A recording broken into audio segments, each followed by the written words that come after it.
Jon Greenwood took me to my first annual meeting back in the 80s. He's been a great mentor. He helped me become a county leader, helped me serve and plan some county events, and he's been a great neighbor. And how I really got to know him is that he and I, and Max Fisher, which is Dave Fisher's father, and Dave Patterson, who owned a feed store, White and Patterson, we went to Washington in the early 80s to lobby. And Jon was my roommate, and that's when we got to know each other.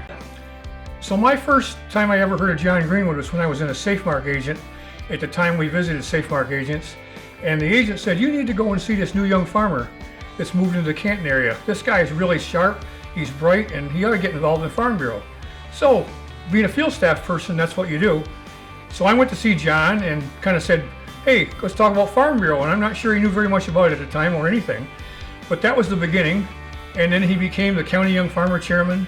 He became a member of the State Young Farmer Committee from the district. He then was Chairman of the State Young Farmer Committee.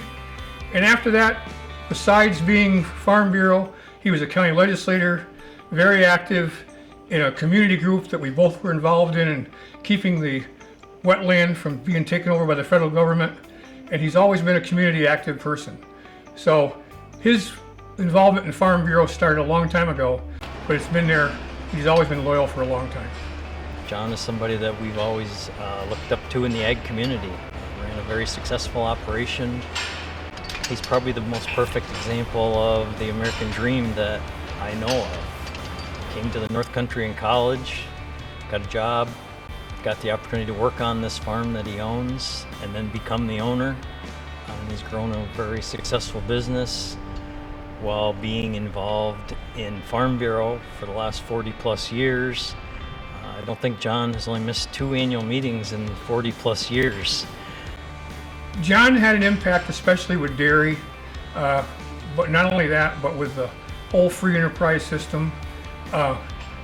Jon really believed in the goals and principles of Farm Bureau, and you could always tell where he stood.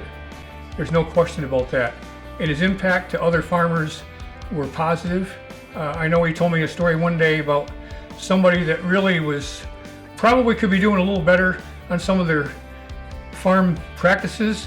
And who wants to go and see somebody like that? He did, and said, "Look, we need to all step up." And so Jon basically had an impact with everybody, whether it was agriculture or non-agriculture, but certainly in the farming community in Northern New York. Jon has always been free to share his management philosophies, ideas, things that were working for him. Very honest about those things with myself and other people. And we always looked up to Jon because he was often the first to get started planting. He was an early adopter of many different technologies and things. Just always ran a great business. And I always envied how when he was on the state board and gone all the time, he still got his farm work done around the schedule of all of his meetings.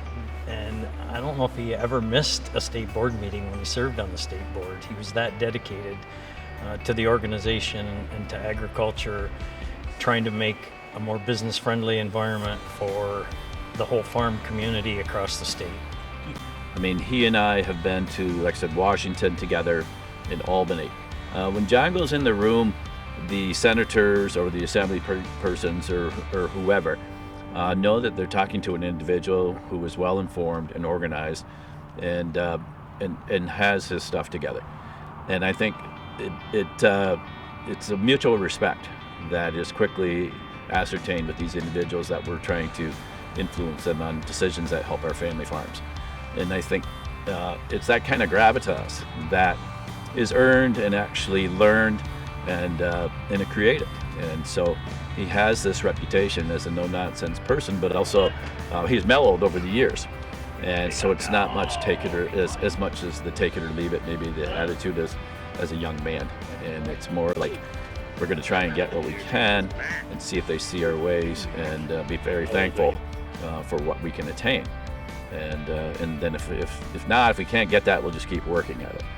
And so one of the things, we had an ice storm here in 1998, and Jon was on the St. Lawrence County Legislature then. John was very instrumental in keeping the roads open and having generators getting to farms. He worked nonstop, holding lines up in the air for milk trucks to get in, tankers and stuff like that, and access so the farmers could milk their cows. He was a leader in that regard, and it was for not just the dairy industry, but just for the county in itself.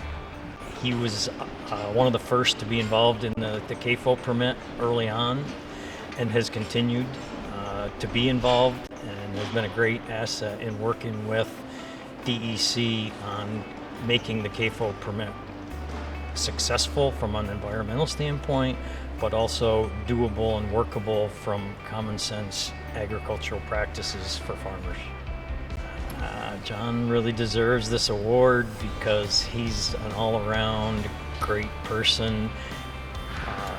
He's dedicated hours to public service, not only in New York Farm Bureau, other organizations like NEDPA, Northern New York Ag Development Program, and served many years as a county legislator.